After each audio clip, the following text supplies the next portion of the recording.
First topic we talking about Shedeur Sanders rapidly falling in the draft as we speak. His draft stock has been falling actually since the season has ended. He was predicted to be the first pick overall ever since Cam Ward has been declared as the first pick for the Tennessee Titans. Shedeur has been rapidly falling, and right now the Saints are unsure if they're going to pick him or Jackson Dort at 9. Now, we did my mock draft. You know who I'm going with. I'm Shedeur Sanders all day, man. I'm prime time. Y'all know where I'm at with it, man. But this jersey retirement.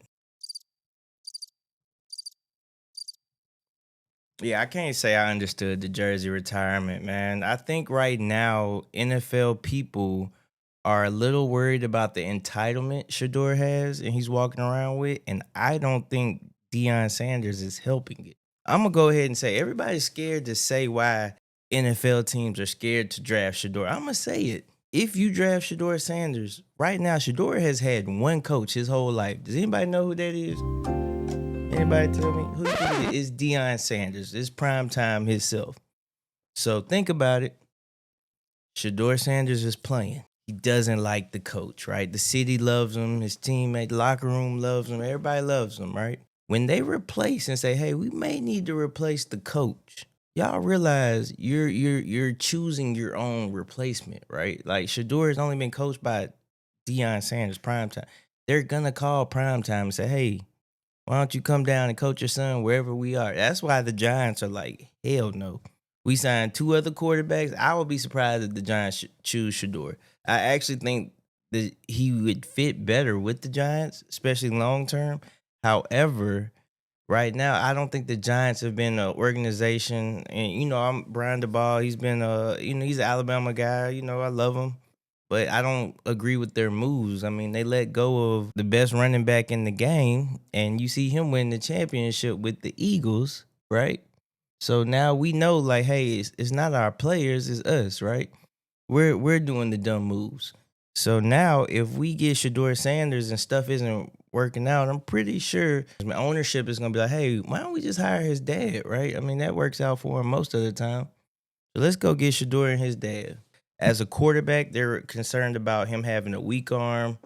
I don't think he has a weak arm. Scared of his mobility. I mean, Jackson Dart is the better athlete, has the stronger arm, played in the SEC. You could argue Jackson Dart really may be a better quarterback. We just don't know. It's just when we ask what has both quarterbacks ultimately accomplished, Jackson Dart never beat Alabama, so I can't say that's an accomplishment. He didn't win the SEC championship. They're both in the same spot. They didn't really have that grand accomplishment. However, they both are quarterbacks that lead their team. And at number 9, New Orleans, that's where it gets a little scary because you don't know which way they're gonna go, right? And you could go Shedeur, you could go Jackson, you could go Shedeur, you could go Jackson. Just know if you add number 9, I think that's where it really decides. Because if it passes number 9, I mean, if you're the Steelers, right, you're hoping that Shedeur drops to you. And believe me, that's a coach who ain't scared of prime at all. And that would be a good situation, and Shedeur would be playing. I mean, the culture, we want Shedeur on our team. Hell, I would take him on the Cowboys, to be honest, at 12. You know what I'm saying? I'm not mad at it. Hell, and we get ready to transition Dak out, but I know we got to get our receiver or whatever, so let's just keep moving on. Let's keep moving on. I ain't hating. Hopefully, Shedeur is in New Orleans, though. Bring him home, y'all. We need him in the end, though, man. Let's get this thing going right, man.